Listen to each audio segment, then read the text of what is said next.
আবাসন মানুষের মৌলিক চাহিদার অন্যতম নিরাপদ ও উপযুক্ত কর্মসংস্থান ছাড়া একটি সুস্থ মর্যাদাপূর্ণ জীবন পরিকল্পনা করা যায় না। কিন্তু জনসংখ্যা বৃদ্ধি, নগরায়ন, দারিদ্র্য ও ভূমিরক্ষা স্বল্পতার কারণে সবার জন্য আবাসন নিশ্চিত করা একটি বড় চ্যালেঞ্জ হয়ে দাঁড়িয়েছে। দর্শক, এর থেকে উত্তরণের পথ কি হতে পারে, এই প্রসঙ্গে আজ আলোচনা করব। সবাইকে স্বাগত জানাচ্ছি দেশ টিভির নিয়মিত আয়োজন বিজনেস টাইমস। আপনাদের সঙ্গে আছি আমি ডানা ইসলাম। দর্শক, আমাদের প্রসঙ্গ এগিয়ে নিতে আমাদের সঙ্গে দুজন সম্মানিত অতিথি রয়েছেন, পরিচয় করে দিতে চাই তাদের সঙ্গে। আমাদের সঙ্গে রয়েছেন সুরুজ সর্দার, কো চেয়ারম্যান রিহাব ও পরিচালক রিহাব ফেয়ার স্ট্যান্ডিং কমিটি। এরপর রয়েছেন মোহাম্মদ আয়ুব আলী, পরিচালক রিহাব। আপনাদের দুজনকেই স্বাগত জানাচ্ছি আমাদের আয়োজনে। আমি যেমনটা বলছিলাম শুরুতেই, যে আবাসন মানুষের মৌলিক চাহিদার অন্যতম একটি নিরাপদ ও কর্মসংস্থান মানুষের জীবনের খুবই প্রয়োজনীয় একটি দিক। তো বর্তমান আবাসক সংকটের প্রধান কারণগুলো কি দেখছেন? প্রথমে প্রশ্ন রাখতে চাই মোহাম্মদ সুরুজ সর্দার আপনার কাছে। আবাসন আবাসন সংকটের প্রধান কারণগুলো কি মনে করছেন আপনি? বর্তমানে আবাসন সংকটের প্রধান কারণ দেশের অর্থনৈতিক একটু মন্দা ভাব যাচ্ছে। দেশের রাজনৈতিক, পলিটিক্যাল সব দিক থেকেই দেশের মানুষ বিভিন্নভাবে চিন্তাভাবনায়, বিবেচনায় নিয়ে তারা দেখছে যে তাদের পছন্দের ফ্ল্যাটগুলো এবং আবাসন কোথায় নিরাপত্তা আছে, বসবাসের উপযোগী আছে, স্কুল, কলেজ, হসপিটাল, যোগাযোগ ব্যবস্থা, রাস্তাঘাট এবং বর্তমানে দেশের পরিস্থিতিতে এবং বিশ্ব আবাসন গ্রিন বিল্ডিংগুলোর দিকেও দর্শকরা, ফ্ল্যাট ক্রেতা বা আবাসন যারা দেখছে তারা গ্রিনের উপরেও অনেকটা নজর রাখছে, সব দিকে নজর রাখছে। সেই আলোকেই আমাদের আবাসন শিল্প এই ফ্ল্যাট বা প্লটগুলো নির্মাণ করতেছে।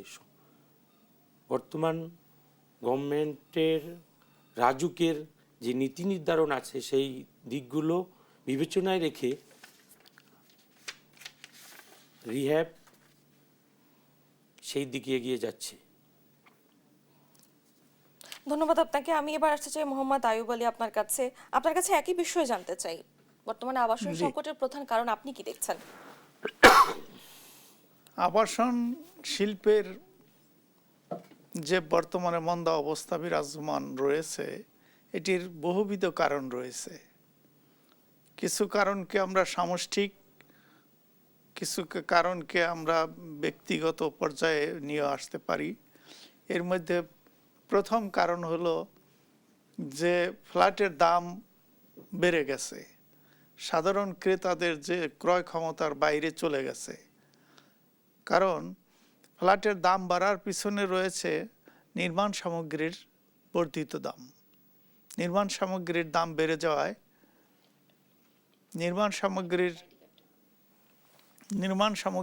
বেড়ে যাওয়ায় ফ্ল্যাটের দাম বেড়ে গেছে, মানুষের ক্রয় ক্ষমতার সাথে অ্যাডজাস্ট করতে পারতেছে না। যেমন এখন মধ্যবিত্ত এবং নিম্নবিত্তের জন্য ফ্ল্যাট কেনা অনেকটা স্বপ্নের মতো ব্যাপার হয়ে দাঁড়িয়েছে। এটা কেন করতে পারছি না? সহজলভ্য কেন করতে পারছি না? সহজলভ্য না করার কারণ হলো যে নির্মাণ সামগ্রীর দাম বেশি, এবং আরেকটা জিনিস হলাম যে সাইনিং মানি দিতে হয়। কোনো ল্যান্ড ওনারের কাছ থেকে জায়গা নিতে গেলে সাইনিং মানি দিতে হয়। সাইনিং মানি দিলে সাইনিং মানিটা দেখা যায় যে পার স্কোয়ার ফিটে কোথাও 1,000, 2,000, 3,000, 5,000 টাকা পার স্কোয়ার ফিট শুধু সাইনিং মানির পিছনে খরচ হয়ে যায়। আমরা যদি গভর্নমেন্টের কাছ থেকে ল্যান্ড পাইতাম বিনামূল্যে, তাহলে আমরা ওই সাইনিং মানিটা বাদ দিয়ে কম টাকায় ফ্ল্যাট বুঝিয়ে দিতে পারতাম, এবং সেক্ষেত্রে আবাসন শিল্পের অবস্থা আরও অনেকটা ভালো হইতো। বর্তমান অর্থনৈতিক বাস্তবতা আবাসন খাতকে কিভাবে মূল্যায়ন করবেন? বর্তমান অর্থনৈতিক বাস্তবতা যেটা আছে, বিশ্বব্যাপী যে যুদ্ধ বিগ্রহ চলছে, যে অর্থনৈতিক মন্দাভাব সারা পৃথিবীতে চলমান রয়েছে এবং বাংলাদেশের থেকে বাইরে নয়, বাংলাদেশেও এখন একটা অর্থনৈতিক মন্দা অবস্থা বিরাজ করছে। এর মধ্যে এই আবাসন খাতের চাহিদা, মানুষের ক্রয় ক্ষমতার আর ভিত্তিতে কমে গেছে। ধন্যবাদ আপনাকে। আমি এবার আসতে চাই জনাব সুরুজ সর্দার আপনার কাছে। আপনি কিভাবে মূল্যায়ন করবেন অর্থনৈতিক বাস্তবতা আবাসন খাতকে? বর্তমান বৈশ্বিক পরিস্থিতিতে অর্থনৈতিক যেই বাস্তবতার সাথে দেশের মানুষ আসলে যত যাই হোক, আবাসন এটা মানুষের মৌলিক অধিকারের একটা, এটা লাগবেই। অর্থনৈতিক যাই আসুক, তার ভিতর দিয়ে আমরা এই দেশের মানুষের যে ফ্ল্যাট ক্রয় করতে পারে, আবাসন সমস্যা মিটাইতে পারে, সেই চিন্তা রেখে আমরা আবাসন নির্মাণ এগিয়ে যাচ্ছি। ইতোমধ্যে রিহাব মেলা 2025 শুরু হয়েছে। রিহাব মেলা দেশের আবাসন খাতের জন্য একটি গুরুত্বপূর্ণ আয়োজন আপনারা করেছেন। এখানে ক্রেতারা একই ছাদে বিভিন্ন প্রতিষ্ঠানের প্রকল্প, লোকেশন, সুবিধা, সুযোগ পান। রিহাব মেলা আর কি কি নিয়ে আসছে একটু সংক্ষেপে যদি আমাদেরকে বলতেন। রিহ্যাব মেলায় একই সাথে একই ছাতার নিচে এক জায়গায় ভোক্তা, ডেভেলপার এবং লিঙ্কেজ কোম্পানিগুলো এবং নীতি নির্ধারকদেরকে নিয়ে সকল তথ্য এখান থেকে তারা পায় এবং ফ্ল্যাট ক্রেতারা প্রকল্প সম্পর্কে যাচাই বাছাই করে ধারণা নিতে পারে। ক্রেতা বিক্রেতা উভয়ের দিক থেকে রিহাব ফেয়ার কতটা কার্যকর কি মনে করছেন? ক্রেতা বিক্রেতা উভয় রিহ্যাব ফেয়ারে সন্তুষ্ট এবং বিগত সময়ে যে রিহ্যাব ফেয়ারে ক্রেতা বিক্রেতারা আসছে, রিহ্যাব ফেয়ার থেকে সাশ্রয়ী মূল্যে, এককালীন মূল্যে, একই জায়গার ভিতরে দেখা যাচ্ছে আপনার ঢাকা সিটির, বিভিন্ন সিটির বা বাংলাদেশের বিভিন্ন জায়গার থেকে একটি ফ্ল্যাট দরকার। একজনের ফ্ল্যাট দরকার পুরান ঢাকায়, একজনের দরকার মিরপুরে, একজনের দরকার ঢাকা সাউথে, উত্তরে। সব ফ্ল্যাটগুলো রিহ্যাব মেলার মাধ্যমে এক জায়গার থেকে ছোট, বড়, মাঝারি, মিডিয়াম, স্বল্প মূল্যের সব ধরনের ফ্ল্যাট এক জায়গার থেকে খুঁজে পায়। এবং এই ফেয়ারে লিঙ্কেজ কোম্পানিগুলো যারা এই আবাসন এর সাথে জড়িত, তারাও ওই ফেয়ারে অংশগ্রহণ করেছে, আর্থিক প্রতিষ্ঠান অংশগ্রহণ করেছে। কোনো ক্রেতা যদি ব্যাংক লোন নিতে চায়, সাথে পাশেই তারা সব রকম একই সাথে পেয়ে যাচ্ছে। এক্ষেত্রে ব্যাংক লোন কি আপনারা সহজ করে দিচ্ছেন? হ্যাঁ, ব্যাংক লোনও অনেকটাই আর্থিক, এক্ষেত্রে আপনারা কোনো সহযোগিতা করছেন কি? হ্যাঁ, আমরা সহযোগিতা করছি। যে অনেক আর্থিক প্রতিষ্ঠান অংশগ্রহণ করেছে, যে আর্থিক প্রতিষ্ঠানের মাধ্যমে আপনারা যদি ফ্ল্যাট ক্রয় করতে চান, এই এত টাকার ভিতরে আমরা ওই তথ্যগুলো ব্যাংকের সাথে কথা বলে দিচ্ছি। জি, মোহাম্মদ আয়ুব আলী, একই বিষয় আপনার কাছেও জানতে চাই। ক্রেতাদের জন্য যারা রয়েছে তাদের জন্য আপনারা কি ধরনের সুযোগ সুবিধা আপনাদের রিহাব মেলাতে রেখেছেন? আমাদের রিহ্যাব মেলায় ক্রেতাদেরকে তাদের পছন্দসই ফ্ল্যাট পাওয়ার মতো যে পরিবেশ, সেটি আমরা নিশ্চিত করেছি। কারণ এখানে কম দামি ফ্ল্যাট থেকে উচ্চ মূল্যের ফ্ল্যাটও পাওয়া যায়, মানে নিম্নবিত্ত থেকে উচ্চবিত্তর জন্য ফ্ল্যাট রয়েছে। হ্যাঁ, আর আরেকটা জিনিস হলো যে এখানে কিছু ডিসকাউন্ট দেওয়া হয়। এখানে যারা বুকিং দিবে তাদেরকে কিছু ডিসকাউন্ট দেওয়া হয়, তারা ডিসকাউন্ট মূল্যে, দামের সহজ ক্ষেত্রে কেমন মূল্যে। তারতম্য রেখেছেন? দামের ক্ষেত্রে তারতম্য বলতে আপনি কি বোঝাইতে চাইতেছেন? মানে দাম কি বেশি কম কিভাবে রেখেছেন? না, দাম তো যেটা নর্মাল দাম সেটা দাম আছেই, তার উপর ডিসকাউন্ট দেওয়া হচ্ছে। কোনো কোম্পানি 20%, কোনো কোম্পানি 10%, কোনো কোম্পানি 30% ডিসকাউন্ট দিয়েও ফ্ল্যাট বিক্রি করতেছে। আর তাছাড়া যে সমস্ত আর্থিক প্রতিষ্ঠানগুলি আছে, এই ব্যাংক, এরাও আমাদের এই ইয়ের মধ্যে আছে, এই মেলায় আছে।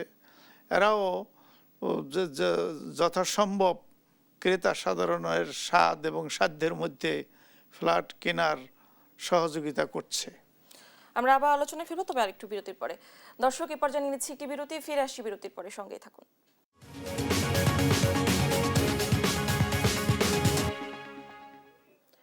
বিরতির পর সবাইকে আরো একবার স্বাগত জানাচ্ছি। আমরা ফিরে যাচ্ছি আমাদের আলোচনায়। আমি এবার প্রশ্ন রাখতে চাই জনাব সুরুজ সর্দার আপনার কাছে। এই যে মেলা শুরু হয়েছে, রিহাব মেলা নিয়ে আপনাদের ঘিরে আপনাদের প্রত্যাশা কেমন? এই মেলার মাধ্যমে কি শুধু বিক্রি হবে নাকি বরং আস্থাও ফিরে আসবে বাজারে? প্রতি বছরের ন্যায় এবারও রিহ্যাব মেলার মাধ্যমে ভোক্তা এবং ডেভেলপার সবাই তাদের আস্থার জায়গাটা খুঁজে নেয়।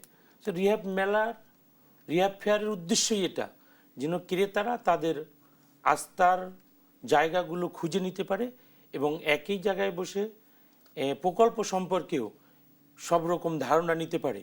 দেখেন, প্রতিটি স্টলে নিজস্বভাবে সকল তাদের যে আবাসন চাহিদা, ছোট ফ্ল্যাটের ক্ষেত্রে এক ধরনের সুযোগ সুবিধা দেওয়া আছে, বড় ফ্ল্যাটগুলোর ক্ষেত্রে বিশাল রকমের সুযোগ সুবিধা থাকে, মাঝারিগুলোর সকল শ্রেণীর নাগরিকরা যেন, জনগণ, দেশের মানুষ যেন যাচাই করে তথ্য সংগ্রহ করে তার সঠিক দামটাও সে খুঁজে পায়, যে আমি এই কোম্পানির কাছে গেলে আমি একটু আমার এলাকার আমি ফ্ল্যাটটা কম দামে খুঁজে পাবো।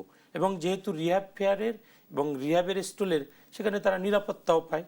রিহ্যাব তো যাচাই বাছাই ছাড়া তো আপনাদের ওই কোম্পানিগুলোকেও অংশগ্রহণ করতে দেয় না। আমাদের রিহ্যাবের প্রেসিডেন্ট এ বিষয়ে সবসময় দৃষ্টি রাখে যে কোনো প্রতারক কোম্পানি বা কেউ যেন রিহ্যাব ফেয়ারে অংশগ্রহণ না করে। এবং এখানে দেখা গেছে অনেক দূর দূরান্ত থেকেও, বিদেশ থেকে, দেশের বাহির থেকেও রিহ্যাব ফেয়ারে অনলাইনে অংশগ্রহণ করে এখান থেকে ফ্ল্যাট ক্রয় করে। দেখা গেছে এখানে আরও আমরা যে জিনিসটা জানতে পারছি ক্রেতাদের মাধ্যমে, সেটা হলো এই প্রতি বছর যে রিহ্যাব ফেয়ার কবে হবে সেই আশায় তারা ফ্ল্যাট ক্রয়ের জন্য অপেক্ষায় থাকে। ক্রেতাদের কি ধরনের সুযোগ সুবিধা দিচ্ছেন আপনারা? আমরা রিহ্যাব ফেয়ারের মাধ্যমে ক্রেতাদেরকে যে সুযোগ সুবিধাগুলি দিয়ে থাকি, সাধারণত অনেক রেডি ফ্ল্যাট থাকে, রেডি ফ্ল্যাটে ডিসকাউন্ট দিয়ে, যখন আমরা 10%, 20%, 30%, 50% পর্যন্ত ডিসকাউন্ট দিই, আবার ওইখানে স্বল্প কিছু টাকা বুকিং দিয়ে ব্যাংক লোনের মাধ্যমে আবার ফ্ল্যাটগুলো নিয়ে যেতে পারে। অনেক যাচাই বাছাই করে তাদের যে চাহিদা কি, আমরাও ডেভেলপাররা যারা আছি, আমরাও একজন ক্রেতার বুঝতে পারি যে সে আসলে সে কি চাচ্ছে, কি ধরনের ফ্ল্যাট চাচ্ছে। ধন্যবাদ আপনাকে। এবার আমি যেতে চাই মোহাম্মদ আয়ুব আলী আপনার কাছে। সরকারি নীতি সহায়তা নিয়ে আপনাদের কি প্রত্যাশা? সরকারি নীতি সহায়তা এই খাতের ডেভেলপমেন্টের জন্য খুবই জরুরি একটি বিষয়, এবং এই নীতি সহায়তার মধ্যে 2022 সালে ড্যাপ নামক একটি যেই আমাদেরকে নির্দেশনা ছিল ড্যাপ মেনে বিল্ডিং করার, সেখানে মূল জিনিসটা ছিল এরকম যে ঢাকার লোক সংখ্যা কমিয়ে দাও, রাস্তাঘাট, সেবা খাত এত মানুষের সেবা দিতে পারতেছে না, যে কারণে তারা বিল্ডিংয়ের হাই রাইজ বিল্ডিং যত না হয় সেইভাবে তারা ফার নির্ধারণ করে দিচ্ছিল, ফ্লোর এরিয়া রেশিও। এটা সরকার এই পলিসির কারণে এই কয়েক বছর যাবৎ রিয়েল এস্টেট খাত খুব মন্দাভাব বিরাজ করতেছে। একদিকে ফ্ল্যাটের দাম বেশি, নির্মাণ সামগ্রীর দাম বেশি, আবার উচ্চ রেজিস্ট্রেশন খরচ, ট্যাক্স, ভ্যাট, এই নানাবিধ কারণে মানুষের মধ্যে আগ্রহ কমে গেছে। আর তারপরেও যে কাস্টমারদের স্বার্থ রক্ষা করার জন্যে এই রিহ্যাবের অধিভুক্ত যে সমস্ত ডেভেলপার আছে তারা তাদের স্বার্থ রক্ষা করতে পারে। যেমন যদি কোনো ডেভেলপার ঠিক মতো ফ্ল্যাট বুঝিয়ে না দেয় বা ল্যান্ড ওনারকে বুঝিয়ে না দেয়, তাহলে রিহ্যাবে অভিযোগ দিতে পারে। রিহ্যাবে এরকম একটা অভিযোগের সেল আছে, এই সেল হলো mediation and customer service standing committee. এই কমিটি উভয় পক্ষকে ডেকে নিয়ে একটা সমঝোতার ব্যবস্থা চেষ্টা করে, না পারলে পরে এনওসি দিয়ে ছেড়ে দেয় উচ্চতর আদালতে যাওয়ার জন্যে। এইভাবে মানুষের যে আমরা ব্যবস্থা করতে পারি আস্থা ফিরিয়ে আনার জন্যে। কিন্তু রিহ্যাবে রেজিস্ট্রেশন করা রেজিস্টার্ড কোম্পানি আছে মনে করেন বর্তমানে 1000-এর মতো, কিন্তু এর বাইরে সারা দেশে আরও 2 থেকে 3 হাজারের মতো ডেভেলপার কোম্পানি আছে। তাদের কোনো দায় দায়িত্ব নাই।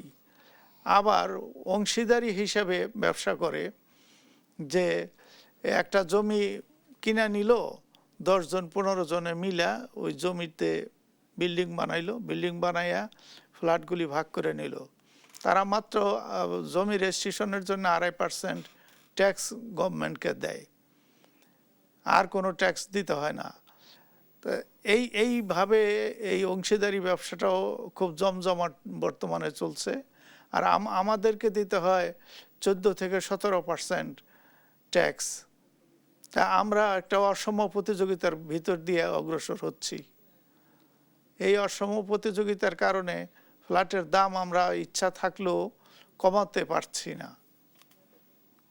কিন্তু এটা অবশ্য কি ধরনের সহযোগিতা চাইছেন আপনার সরকার থেকে? আমরা সহযোগিতা চাই যে রিয়েল এস্টেট ব্যবসা যে করবে, প্রত্যেককে আগে সরকারের নির্ধারিত প্রতিষ্ঠান থেকে এই তার কাছ থেকে অ্যানলিস্টেড হইতে হবে। অ্যানলিস্টেড হইয়া একটা দায়বদ্ধতার মধ্যে আসতে হবে, রিহ্যাবের দায়বদ্ধতার মধ্যে আসতে হবে। যদিও এ সম্পর্কিত একটা চিঠি আছে বেশ কয়েক বছর আগে, কিন্তু কার্যকারিতা নাই, কার্যকারিতাটা খুবই কম। তারপরে mediation and customer service standing committee এই সবসময় রিহ্যাবের চেষ্টা করতেছে যাতে এইটা মিনিমাইজ করা যায়, দুই পক্ষকে খুশি করা যায়। এই কাজটা সবসময় তারা করে যাচ্ছে। আর মেলার যে বিষয়টা, মেলায় আমাদের অনেক প্রত্যাশা। আমরা মনে করি যে মধ্যবিত্ত শ্রেণী এবং নিম্ন মধ্যবিত্ত শ্রেণী যারা আছে, তারা মেলায় আসলে দেখে শুনে, মানে যে সমস্ত প্রকল্পের রাজুকের অনুমোদন নাই, এরকম প্রকল্প তো মেলায় প্রদর্শন করার সুযোগ নাই। তারপরও চোর তো আর কারো কথা শুনে না, যে এরকম যদি 2-1 ডেভেলপার থাকে যে রাজুকের অনুমোদন পায় নাই কিন্তু ফ্ল্যাট বিক্রি করলো, সেটা আমরা তদারকি করি, সেটা মনিটরিং প্রতিদিনই চলে ইনশাল্লাহ। দেখা যাচ্ছে ঢাকার মতো সীমিত এলাকায় বিপুল সংখ্যক ডেভেলপার জমি ও ক্রেতার জন্য প্রতিযোগিতা করছে। এতে জমির দাম অস্বাভাবিকভাবে বাড়ছে এবং ফ্ল্যাটের দামও সাধারণ মানুষের নাগালের বাইরে চলে যাচ্ছে। সরকার যদি ঢাকার বাইরে স্বল্পমূল্যে প্রাতিষ্ঠানিক প্লট বরাদ্দ দেয় এবং অবকাঠামো গড়ে তোলে, তাহলে বাজারের ভারসাম্য ফিরবে বলা যাচ্ছে। এই বিষয়ে কি মনে করেন? জি, এটা আপনার এই কথাটা শতভাগ সত্য। সরকার যদি ঢাকা শহরকে বসবাসযোগ্য রাখতে চায়, তাহলে সরকারকে কিছু ঢাকার আশেপাশে চতুর্দিকে কিছু শহর তৈরি করতে হবে, উপশহর করতে হবে। উপশহর করে সেখানে স্কুল, কলেজ, মসজিদ, মাদ্রাসা ইত্যাদি সুযোগ সুবিধা সেখানে দিতে হবে। যদি সুযোগ সুবিধা করে দেয় তাহলে ঢাকার উপর চাপ কমবে। আবার আরেকটা দিক আছে যে যদি মেট্রো রেল বা এলিভেটেড এক্সপ্রেসওয়ে ঢাকা রাজশাহী, ঢাকা ময়মনসিংহ, ঢাকা চিটাগাং এরকম করে দেয়, ঢাকা খুলনা, তাহলেও মানুষ সকালে আসবে, অফিস করে আবার বিকালে চলে যাবে। ঢাকা শহরের উপর প্রেশারটা একটু কম পড়বে। ঢাকা শহরের প্রেশার কমাতে পারলেই তো সেবার খাতের উপর যে একটা অতিরিক্ত বোঝা বা চাপ অনুভূত হচ্ছে, এটি অনুভূত হবে না। ধন্যবাদ আপনাকে। এবার আমি আসতে চাই জনাব সুরজ সরদার আপনার কাছে। ফ্ল্যাট সাধারণ মানুষের ক্রয় ক্ষমতার মধ্যে আনতে ডেভেলপার ও সরকারের কি ধরনের উদ্যোগ প্রয়োজন বলে আপনি মনে করেন? আমি এই বিষয়ে যেটা দেখছি, বিগত ইয়ার থেকেই বর্তমান দেশের অর্থনৈতিক যে মন্দাভাব যাচ্ছে, সরকারকে অর্থনীতির চাঙ্গা চালু করতে হবে। আর এই সেক্টরে ব্যাংকিং যেই সেবাটা আছে এটা বাড়াইতে হবে। ব্যাংকিং লোন, ব্যাংকের যেই লোনের সুবিধা, এটা উভয়ের ক্ষেত্রে, যেমন ডেভেলপার কোম্পানিদের নির্মাণ ক্ষেত্রেও ব্যাংকিং লোন, এই শিল্পকে টিকিয়ে রাখতে হলে ব্যাংকের যে লোনগুলো আছে এগুলো চালু করা উচিত আমি মনে করি। এবং ক্রেতাদের ক্ষেত্রেও যারা ব্যাংকিং লোন নিয়ে আবাসন তৈরি করবে, তাদের ক্ষেত্রে একটা নির্ধারিত ফি ধার্য করে যদি গভর্নমেন্ট এদিকে নজর দেয়, তাহলে ক্রেতারা সহজে অল্প খরচের ভিতরে ফ্ল্যাট ক্রয় করতে পারবে। আর যে নির্মাণ শিল্প, আমাদের যে এই নির্মাণের যেই আমরা যে ফ্ল্যাট নির্মাণ করি, বিল্ডিং নির্মাণ করি, বর্তমান এগুলোর দাম অনেক বেশি বেড়ে গেছে। সেই ক্ষেত্রে আমরা এই সরকার যদি ওই সকল কোম্পানিকে আমদানিতে বা উৎপাদনে সহযোগিতা করে, সেক্ষেত্রে নির্মাণ খরচটাও কমে আসবে। আমরা ওই অনুযায়ী ক্রেতাদেরকে ফ্ল্যাট দাম কমায় দিতে পারবো। দেখেন, একটা দেশের উন্নয়ন এই অবকাঠামোর উপরে নির্ভর করে দেশের উন্নয়ন। বিশ্বের সব দেশেই, যেমন সিঙ্গাপুর, হংকং, ব্যাংকক, চায়না, ওই দেশের দুবাই, মিডল ইস্টে যেগুলো আছে, এই দেশের অবকাঠামোগুলো একটা অল্প জায়গা যেন জায়গা নষ্ট না হয় সেইভাবে রাস্তাঘাট, সুয়ারেজ ব্যবস্থা সব রকম চালু করে, ওই স্কুল, কলেজ, বাণিজ্য কেন্দ্র, বাজারঘাট সব কিছু একটা নীতির ভিতরে রেখে, একটা প্ল্যানিংয়ের ভিতরে রেখে, জায়গাও নষ্ট হয় না, মানুষের বসবাসও সুন্দর হয় এবং দেশের উন্নত অবকাঠামো ওইভাবে দেখা যায়। তাই সেই ক্ষেত্রে সরকারকে এই দিকে দৃষ্টি, আমরা দেশে 20 কোটি মানুষ, আমাদের কৃষি জমি স্বল্প, তার ভিতরে আমি মনে করি যে গভর্নমেন্ট যদি এই অল্প জায়গার ভিতরে যে শহরগুলো আছে এর ভিতরে সুন্দর প্ল্যানিংয়ের ভিতরে রেখে, সব ব্যবস্থাগুলো রেখে হাইরেজ বিল্ডিং নির্মাণ করার জন্য সুযোগ দেয় বা সেইভাবে প্ল্যানিং অনুযায়ী তৈরি করে। যেমন আমাদের আজকের এই রিহাব মেলার ভিতরেও সরকারি নীতি নির্ধারক, গৃহায়নের সচিব, তিনি জানিয়েছেন যে ছোট ফ্ল্যাট ব্যাচেলারদের জন্য এবং মহিলাদের জন্য বা বিভিন্ন আপনার কন্ডোমিনিয়াম ফ্ল্যাটগুলো বা এ ধরনের যদি শহরের ভিতরে করা যায়, সেই ক্ষেত্রে সরকারের সহযোগিতা লাগবে, তাদের দৃষ্টিভঙ্গি, সরকারের দৃষ্টিভঙ্গি লাগবে যে আমি এই শহরটাকে এইভাবে সাজাবো। ওই দিকটা যদি সরকার গুরুত্ব দেয়, তাহলে রিয়েল এস্টেট ব্যবসায়ীদেরকে বা ডেভেলপারদেরকে সাথে নিয়ে, নির্মাণ কোম্পানিদেরকে সাথে নিয়ে এগুলো আলোচনা করলে কোথায় আপনার নির্মাণ করলে ফ্ল্যাটের দামও কমে আসবে, যেন ডেভেলপার কোম্পানিরা জমি কম টাকায় ক্রয় করতে পারে, তখন ক্রেতাদেরকেও অল্প মূল্যের ভিতরে ফ্ল্যাট দিতে পারবে। আমরা আবার আলোচনায় ফিরবো, তবে আরো একটি বিরতির পরে। দর্শক, এই পর্যায়ে নিচ্ছি আরো একটি বিরতি, ফিরে আসছে বিরতির পরে, সঙ্গেই থাকুন।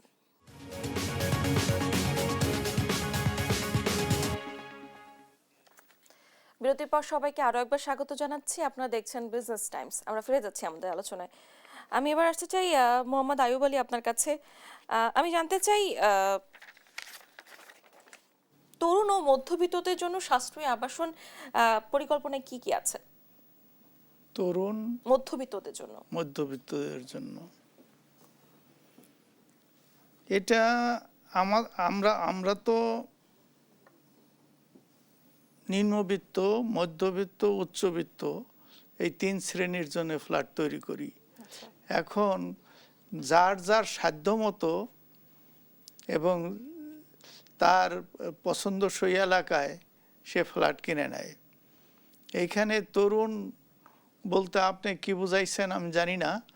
যদি তরুণ বলতে এমন বোঝানো হয় যে সদ্য চাকরিতে ঢুকছে, এমন মানুষ যদি বুঝে থাকেন আপনি, তাহলে তাদেরকে তো যেই সংস্থায় ঢুকে, সরকারি সংস্থাগুলি তো তাদেরকে হাউস বিল্ডিং লোন দেয়, একটা সিলিং দেয়, তাও একেবারে তরুণ দেয় না, 2-1 বছর গেলে তাদেরকে একটা হাউস বিল্ডিং লোন দেয় পার্মানেন্ট হয়ে গেলে।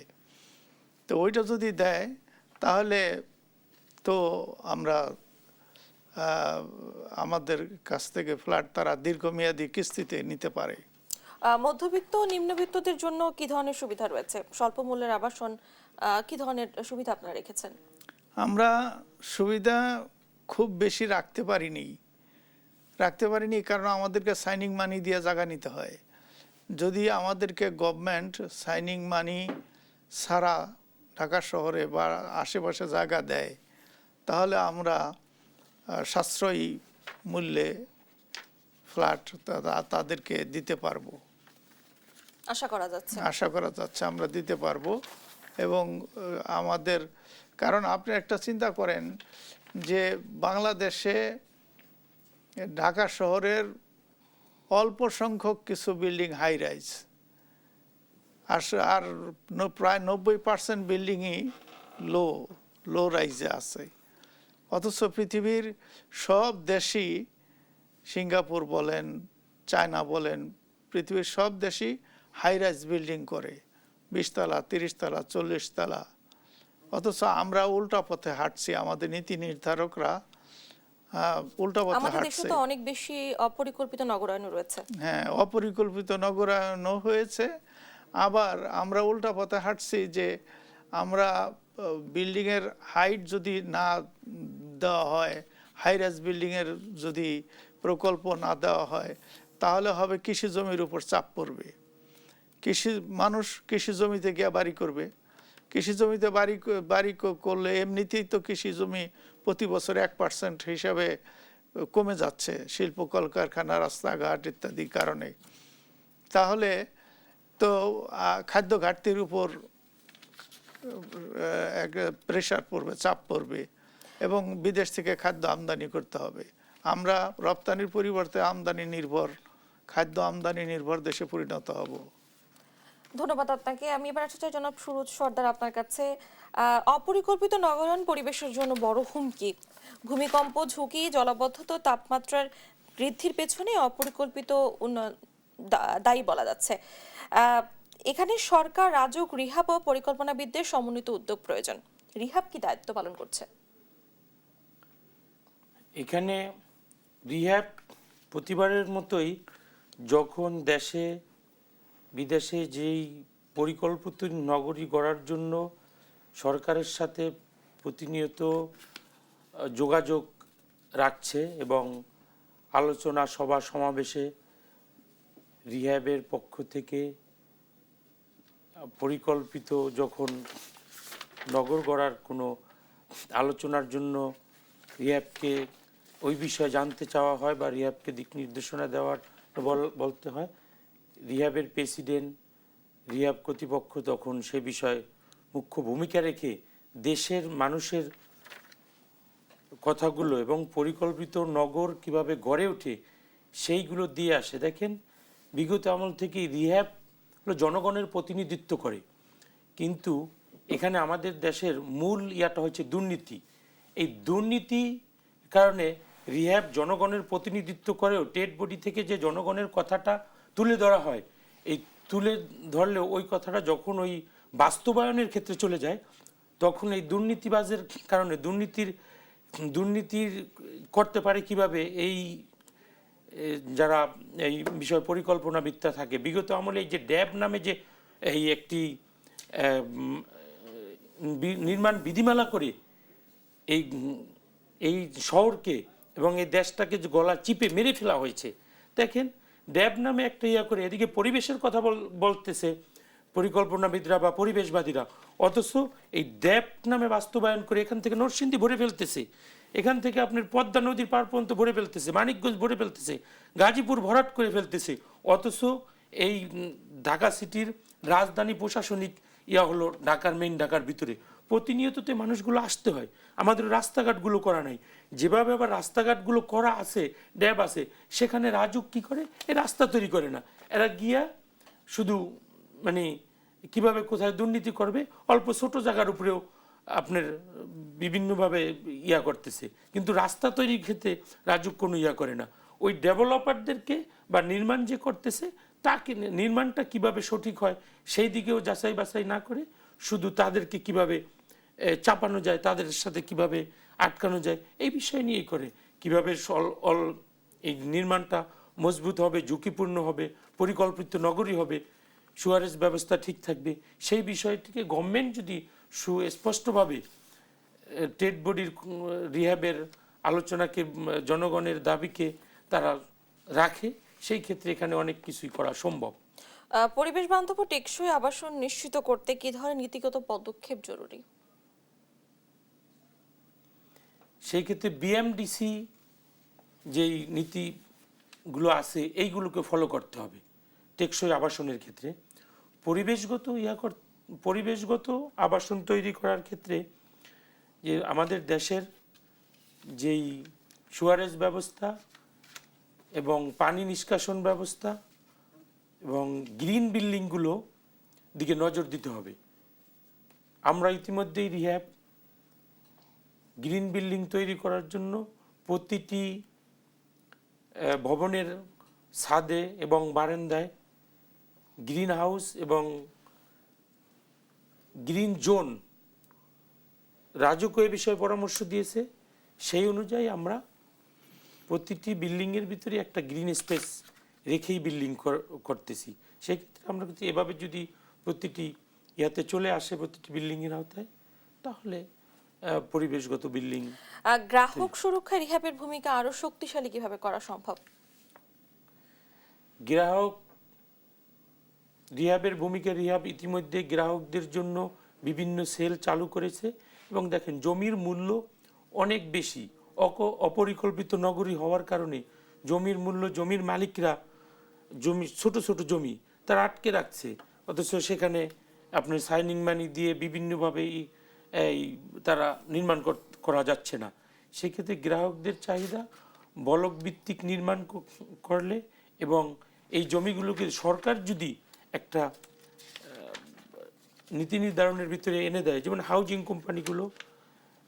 কোম্পানিগুলো অনেক সময় বিভিন্নভাবে এইভাবে হাউজিং তৈরি করতে হবে, রিহ্যাবকে জমি দিতে হবে যে আপনারা এইভাবে গ্রাহকদেরকে স্বল্প মূল্যে জমি দিতে, সরকার আপনাদেরকে আপনারা গ্রাহককে স্বল্প মূল্যের ভিতরে যেন আমাদের দেশের মানুষের চাহিদা অনুযায়ী তারা ফ্ল্যাট ক্রয় করতে পারে, সেইভাবে রিহ্যাব পারতেছে। এবং রিহ্যাব অনেকটাই বিভিন্নভাবে অনেক যাচাই বাছাই করে বিভিন্ন জায়গা থেকে বিভিন্ন ছোট রোডে বড় রোডে যেখানে গ্রাহকের যে চাহিদাগুলো আছে ওইগুলোকে দৃষ্টি রাখছে, ওই সব জায়গায় রিহ্যাব সদস্যরা বিল্ডিং তৈরি করছে এবং স্বল্প মূল্যের ভিতরে ছোট বড় মাঝারি ফ্ল্যাট তৈরি করে গ্রাহকদেরকে সেবা দিয়ে যাচ্ছে। ধন্যবাদ আপনাকে। আমি পরিশেষে মোহাম্মদ আয়ুব বলে আপনার কাছে প্রশ্ন রাখতে চাই, রিহ্যাব ফেয়ার 2025-এর মূল উদ্দেশ্য কি রয়েছে? রিহ্যাব ফেয়ার 2025-এর মূল উদ্দেশ্য হচ্ছে যে কাস্টমার এবং ডেভেলপার এই দুই শ্রেণীর মধ্যে একটি সেতু বন্ধন তৈরি করা এবং আস্থার পরিবেশ ফিরিয়ে আনা। যেমন আস্থার পরিবেশ ফিরিয়ে আনার জন্যে রিহ্যাবের যেমন দায়বদ্ধতা আছে এবং সেই দায়বদ্ধতা অনুসারে এই বিল্ডিং নির্মাণ বিধিমালার 36-এর এক ধারা মতে mediation and customer service standing committee আছে। এটি দক্ষতার সঙ্গে বর্তমানে কাজ করতেছে, অথচ সৌভাগ্যক্রমে ওই কমিটির চেয়ারম্যানও আমরা খুব দক্ষতার সঙ্গে কাজ করতেছি যাতে সমস্যাগুলি সমাধান হয়। আমরা আরেকটা জিনিস আপনি যেটা প্রশ্ন করছিলেন যে পরিবেশ বান্ধব 2008-এর নির্মাণ বিধিমালায় ছিল যে যেখানে 8 ফিট 10 ফিট রাস্তা আছে এটাকে 20 ফিট করে বিল্ডিংয়ের ডিজাইন অনুমোদন করতো রাজুক। এই ড্যাপে সেটা বাতিল করে দিছে। এখন বাতিল করে দিল যে ঢাকা শহরের অন্তত 80 থেকে 90% বিল্ডিং গড়ে উঠছে 6 ফিট 8 ফিট 10 ফিট 12 ফিট রাস্তার মধ্যে। তাই আমরা যদি এটাকে অ্যাম্বুলেন্স যাওয়ার জন্যে, ফায়ার সার্ভিসের গাড়ি যাওয়ার জন্যে অন্তত 20 ফুট চওড়া রাস্তা দরকার। তাই সরকারের তো নীতি সহায়তা লাগবে এবং সরকারের এই সিদ্ধান্তগুলি পরিবর্তন করা লাগবে যাতে ফায়ার সার্ভিসের গাড়ি, অ্যাম্বুলেন্স এগুলি ঢুকতে পারে এবং ঢোকার জন্য অন্তত মিনিমাম একটা রেঞ্জ সরকারের বেঁধে দেওয়া উচিত যে 20 ফিট বা 25 ফুটের কম রাস্তায় অনুমোদন দেওয়া হবে না এবং যেগুলি কম আছে সেগুলি রাস্তার জন্য ছেড়ে দিয়ে বিল্ডিং করবে। এরকম সরকার যদি করে পরিবেশ বান্ধব প্রতিষ্ঠান গড়ে উঠবে, তাছাড়া তো পরিবেশ বান্ধব গড়ে উঠবে না। আপনাদের দুজনকে অসংখ্য ধন্যবাদ আমাদের সঙ্গে আলোচনায় যুক্ত হওয়ার জন্য। আপনাকেও ধন্যবাদ। আমি আর একটু এবং যুক্ত দেশ করি, টিভির এখানে রিহ্যাব ফেয়ারের মাধ্যমে ডেভেলপাররা তাদের প্রকল্প উপস্থাপন করবেন এবং ক্রেতারা পাবেন সরাসরি তথ্য, স্বচ্ছ ধারণা, আর বিনিয়োগকারীরা খুঁজে পাবেন আস্থার একটি নির্ভরযোগ্য প্ল্যাটফর্ম। এই ফেয়ারে স্বচ্ছতা, জবাবদিহিতা এবং ভোক্তার আস্থা বৃদ্ধিতে গুরুত্বপূর্ণ ভূমিকা রাখবে, এটাই আমাদের মূল প্রত্যাশা। ধন্যবাদ আপনাদেরকে। দর্শক, আজকে আলোচনা এই পর্যন্তই। পরবর্তী আয়োজন দেখার জন্য সবাইকে আমন্ত্রণ রইল। ধন্যবাদ সবাইকে।